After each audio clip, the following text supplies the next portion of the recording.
The halls of the nation's capital have been trod by a long line of luminaries, many of the greatest public servants in the nation's history. Among the longest and deepest sets of footprints are those that belong to John David Dingell Jr. We begin tonight with the passing of former Congressman John Dingell, who died in hospice care. Mr. Dingell was the longest-serving congressman in our nation's history. His life was dedicated to public service and to the people of Metro Detroit. What I got from John Dingell, never stop.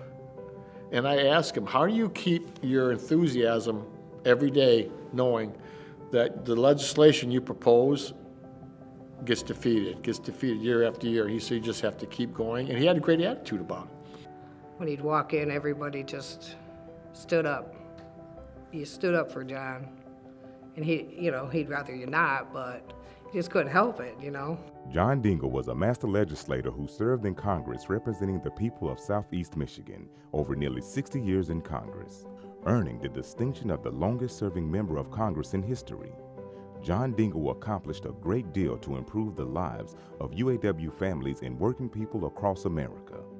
In the words of UAW President Gary Jones, John Dingell was the rare accessible hero that would fight for our paychecks, our health care, our labor rights, and our civil and human rights.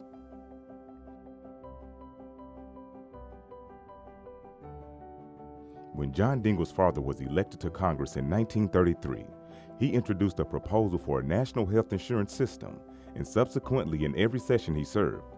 When he died in 1955 and John Dingell Jr. ran for his seat in a special election, he continued his father's fight.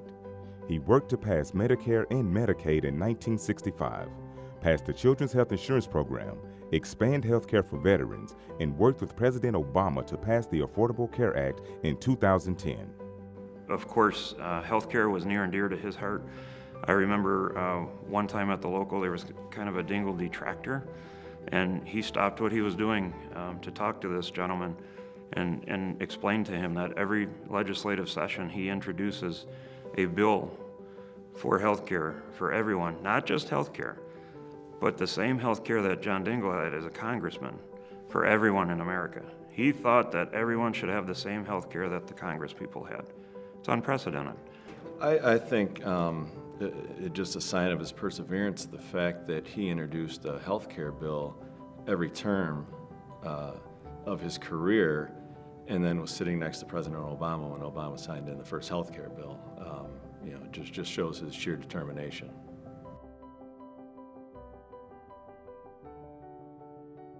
Congressman Dingell was an avid sportsman and conservationist. He worked on and passed the Endangered Species Act and the Clean Water Act. He passed bills to protect wetlands and secured funding for his beloved International Wildlife Refuge on the Detroit River. Everyone thinks it's a great place for hunting, great place to see birds, but it has such an economic impact on the downriver area.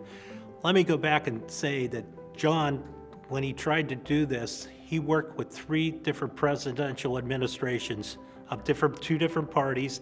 He worked with the country of Canada to get this. So it was not something that he just clicked his fingers and received. It was a long, hard-fought effort. He worked with many of the local businesses. He worked with labor to get it. And I think the International Wildlife Refuge, as far as it is a jewel of the downriver area. It is the #1 hunting and fishing area. John Dingell considered the most important vote he ever took to be the 1964 Civil Rights Act, which ended segregation in public places and banned employment discrimination based on race. He faced his toughest primary election after that vote and said in an interview about the vote, "I knew it was going to hurt me, but I thought some things you've simply got to do something about. And if you have to pay a price for it, then by golly, you've got to do that." I can't even imagine being born 59, 60 years ago, what life would have been like for me if the Civil Rights Act hadn't passed in 1964. My life would have been completely different than it is now. Completely different. I don't think that I would be able to enjoy the freedoms that I have now. I wouldn't be able to do some of the things that I have been able to do. I find that to be pretty damn special.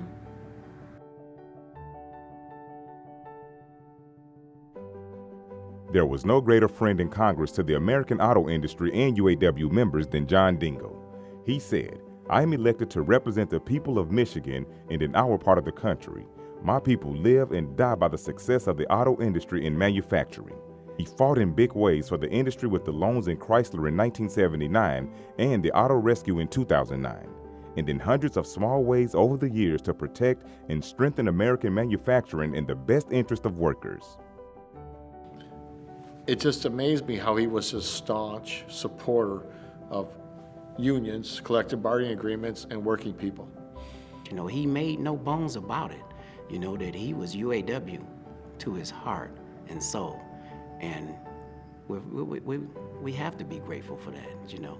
You could find John Dingell at the UAW Local 600 Christmas parties or welcoming the assembly of the Ford Fusion at the Flat Rock Assembly Plant. The appreciation for his achievements didn't simply come in executive suites, but from deep affection among union reps and workers in the plants. Among these great accomplishments are many small ones, like securing funding to fix a bridge or finding funding for local police and fire departments that add up to a huge impact on the lives of working families in his district and across America. President Obama recognized John Dingell's great contributions to our country with the Presidential Medal of Freedom in 2014. His life reminds us that change takes time, it takes courage and persistence, but if we push hard enough and long enough, change is possible. Like Walter Reuther, John Dingell believed in the ballot box and the bread box were connected. Dingell ran his campaigns for his own re-election like he was 10 points down, because to him it was critical to help others on the ballot win who fought for working families. And he did it arm in arm with his beloved Debbie Dingell, his wife of 38 years. John Dingell was able to dictate one last op-ed to the American people that appeared in the Washington Post right after his death. I never forgot the people who gave me the privilege of representing them.